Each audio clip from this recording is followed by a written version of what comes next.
Cross cultural psychology यानी अंतर सांस्कृतिक मनोविज्ञान यह अध्ययन करती है कि कैसे विभिन्न संस्कृतियां इंसानों के सोचने, महसूस करने और व्यवहार करने के तरीके को प्रभावित करती हैं। जब हम अपनी संस्कृति में बड़े होते हैं तो हमारी धारणाएं, मूल्य और व्यवहार उसी माहौल के अनुसार ढलते हैं। लेकिन जब दो या उससे अधिक संस्कृतियों की तुलना की जाती है तो यह स्पष्ट हो जाता है कि कई भावनाएं, दृष्टिकोण और प्रतिक्रियाएं केवल जन्मजात नहीं बल्कि सांस्कृतिक रूप से सीखी हुई होती हैं।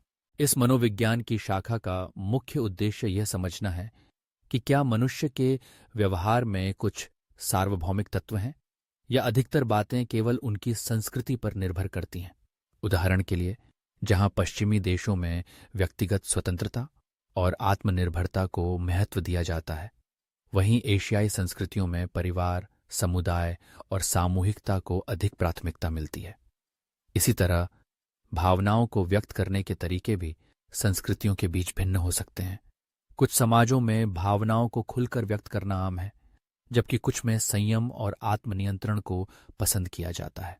क्रॉस कल्चरल साइकोलॉजी शोधकर्ताओं को यह समझने में मदद करती है कि विभिन्न सामाजिक मानदंड, परंपराएं और जीवन शैली हमारे दिमाग और व्यवहार को कैसे आकार देती हैं।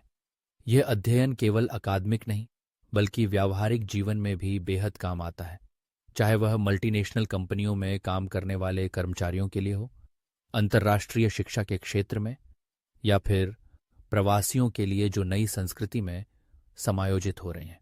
अंततः क्रॉस कल्चरल साइकोलॉजी हमें यह सिखाती है कि विविधता में सौंदर्य है और समझदारी यही है कि हम दूसरों के दृष्टिकोण और जीवन शैली का सम्मान करें। ये ज्ञान न केवल हमें अधिक सहिष्णु बनाता है बल्कि एक वैश्विक समाज के रूप में आगे बढ़ने में भी मदद करता है।